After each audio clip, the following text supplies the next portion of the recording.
नमस्कार दोस्तों। हनुमान जी कैसे बने मकर ध्वज के पिता जबकि वो बाल ब्रह्मचारी थे। हनुमान जी भगवान राम के सबसे बड़े भक्त थे और उनकी निश्चल भक्ति के कई किस्से प्रचलित हैं। उनमें से एक किस्सा यह भी है। बजरंगबली ने आजीवन ब्रह्मचारी रहने का प्रण किया था और रामायण तथा रामचरितमानस में भी उल्लेखित है कि उन्होंने विवाह नहीं किया।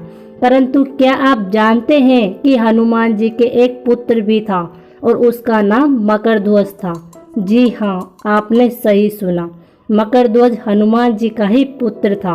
परंतु आपके मन में ये सवाल जरूर उठ रहा होगा कि अगर हनुमान जी ने विवाह नहीं किया तो उनका पुत्र कहाँ से आया। दरअसल बात उस समय की है जब हनुमान जी माता सीता की खोज में लंका जा रहे थे। हनुमान जी ने भगवान राम का आशीर्वाद लिया और उनकी आज्ञा अनुसार उन्होंने लंका की ओर उड़ान भरी। जब वह रावण की लंका पहुँचे और वहां अशोक वाटिका में जाकर माता सीता से मुलाकात की तो पहले तो माता सीता को उन पर विश्वास नहीं हुआ। उन्होंने इसे भी रावण की चाल मान लिया। जब हनुमान जी ने माता सीता को श्री राम द्वारा दी गई चूड़ामणि दी तब जाकर उन्हें ये यकीन हो पाया कि हनुमान श्री राम के ही दूत हैं। जब हनुमान जी ने माता सीता का पता लगा लिया तो वानर होने की वजह से अशोक वाटिका में लगे फलों के पेड़ पर चढ़ गए और अशोक वाटिका के पेड़ों पर लगे फल खाने शुरू कर दिए और उन्होंने पूरी अशोक वाटिका को उजाड़ दिया। तब रावण की सेना के राक्षस हनुमान जी से युद्ध करने जाते हैं पर उन्हें कोई पकड़ नहीं पाता। तब उन्हें रावण का पुत्र मेघनाद पकड़ने जाता है और पकड़कर दरबार में रावण के सामने बंदी बनाकर लाता है। तब हनुमान जी को सभा में बैठने के लिए स्थान नहीं दिया जाता, इसीलिए वे अपनी पूंछ का सिंहासन बनाकर बैठ जाते हैं।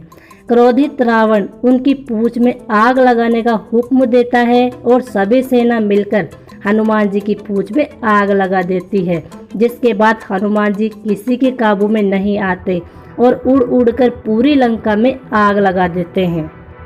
अंत में वे अपनी पूंछ में लगी आग को बुझाने के लिए समुद्र में जाते हैं और उस समय ताप के कारण उनके शरीर से बहता पसीना समुद्र में एक मछली के पेट में चला जाता है और उससे मछली गर्भ धारण कर लेती है। कुछ समय बाद उस मछली को पाताल के राजा अहिरावण के सैनिकों द्वारा पकड़ा जाता है और उसे काटने पर उन्हें वानर के रूप में एक शिशु मिलता है जो कि बड़ा बलवान होता है, जिसका नाम मकरध्वज रखा जाता है। उसे पाताल के राजा अहिरावण के द्वारा पाताल का द्वारपाल बना दिया जाता है। कुछ समय बाद राम और रावण के बीच युद्ध चलता रहता है। तब रावण अपने दूर के भाई अहिरावण से सहायता मांगता है और योजना बनाता है, जिसके फलस्वरूप अहिरावण राम और लक्ष्मण को पाताल में ले जाकर बंदी बना लेता है। उन्हें पाताल से छुड़ाने हनुमान जी तब पाताल लोक पहुँचते हैं। तब उनकी मुलाकात उनके पुत्र मकरध्वज से होती है। हनुमान जी को भी इस बारे में कुछ ज्ञात नहीं होता है। तब वे वानर रूपी द्वारपाल को देख उससे उसका परिचय पूछते हैं। मकरध्वज कहता है, मैं हनुमान पुत्र मकरध्वज हूँ। तब हनुमान जी कहते हैं कि मैं हनुमान हूँ और मैं ब्रह्मचारी हूँ, फिर तुम मेरे पुत्र कैसे हो सकते हो। मकरध्वज हनुमान जी को सारी कथा विस्तार से बताता है और हनुमान जी को यकीन हो जाता है। इसके बाद हनुमान जी मकरध्वज से पाताल में आने के लिए द्वार से हटने को बोलते हैं। तब मकरध्वज उन्हें मना कर देता है कि वो भी अपने स्वामी का भक्त है, अपने धर्म से पीछे नहीं हट सकता।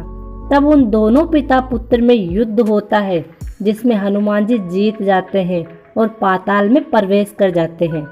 उसके बाद वे अहिरावण एवं महिरावण दोनों भाइयों को युद्ध कर परास्त कर देते हैं और श्री राम एवं लक्ष्मण को मुक्त करवाते हैं। हनुमान जी अपने पुत्र को श्री राम से मिलवाते हैं। श्री राम मकरध्वज को आशीर्वाद देते हैं और वे मकरध्वज को पाताल लोक का राजा नियुक्त करते हैं। इस प्रकार हनुमान जी का पुत्र मकरध्वज पाताल लोक का राजा बन जाता है। वीडियो पसंद आए तो लाइक, सब्सक्राइब, शेयर बटन पर क्लिक करें, साथ में बेल आइकन बटन को भी दबाएं ताकि हमारे अगले वीडियो की नोटिफिकेशन सबसे पहले आप तक पहुंच सके। धन्यवाद।